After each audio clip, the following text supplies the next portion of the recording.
Hi there, so basically for my final evaluation I've got to consider what I did know back when I was doing my preliminary task for media coursework and what I know now for my main media coursework task. So basically back then I wasn't really sure on what sort of thing I should consider when making my magazine.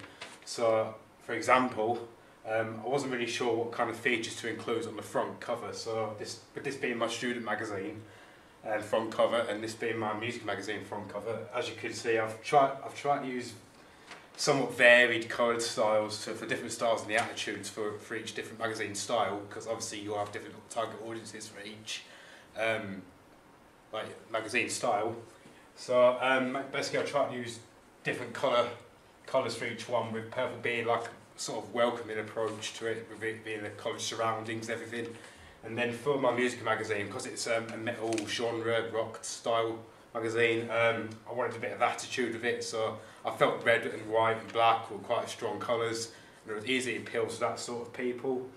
And I was trying to go for my target audience, with my target audience basically being 15 to 23-year-olds, males and female teenagers, and fans of the rock genre, but also be fans of older age and stuff like that. Also, at the start, I mean, I did already have some experience with like Photoshop and InDesign from previous coursework that I've done, but basically this time compared to this front cover image on my student coursework, student magazine even, and then on my magazine, it's a lot more smoother. Rather than a full close-up, I've tried to use the full body in my magazine one.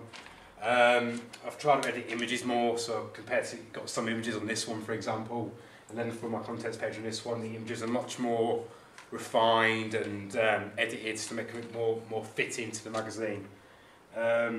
Skills I've picked up, I've tried to use as many like varied things. Like I've seen other people's magazines, and I'm not sure if there would have been a lot of what I would have gone for. So I've tried to use basically things that I wouldn't necessarily use.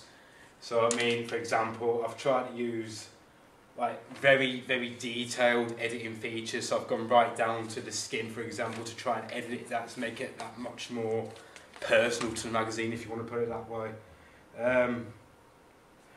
Basically from all the areas that I've considered when I've been doing my magazine research and planning and designing and everything, I figured out that audiences want something different if they're going to go for, say, a student magazine over a music magazine.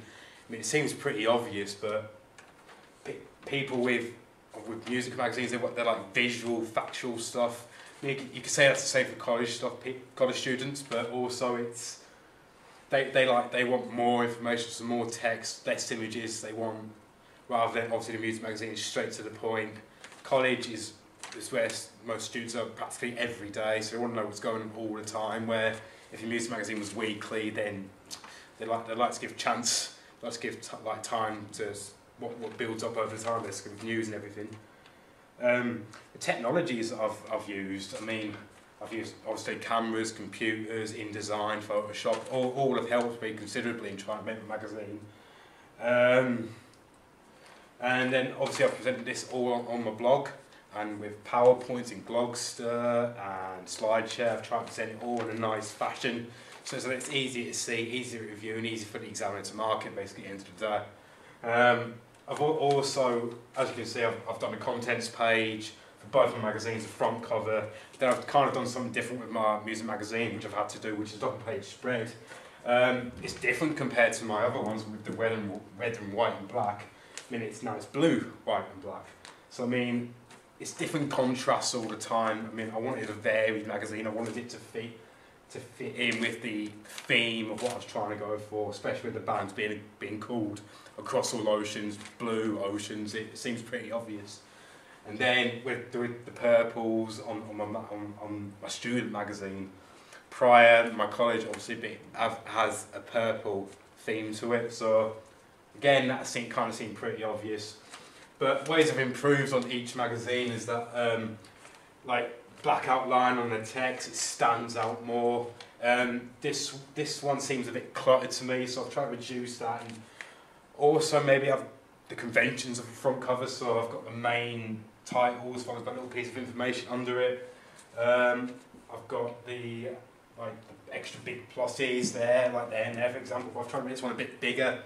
Varied images. I mean, I felt these ones lacked a bit, but at the time I wasn't really sure what to use, and this time I've tried to make it a bit more like welcoming in a way, but also different, so it gives people an idea of what the magazine's about. Then with the contents pages, I've tried to add borders around these ones compared to this one, so they don't seem to like lack something, and the borders and everything. The contents listings are much more detailed. My editor's comments got a little image there, a little signature. Compared to this one, it's just squashed in, but again, I wasn't really sure what to do. And then finally, obviously I didn't have to do this for my student magazine, but I've made this double page spread, images all over the place. I wanted to do visual. I've got a live review, I've got column text articles, like a link there so people can go to the site, a barcode, little captions, then just basically a little summary of what everything is. So basically that's my media coursework in a nutshell. I've learned considerably how to improve it over time, and yeah, that's pretty much it.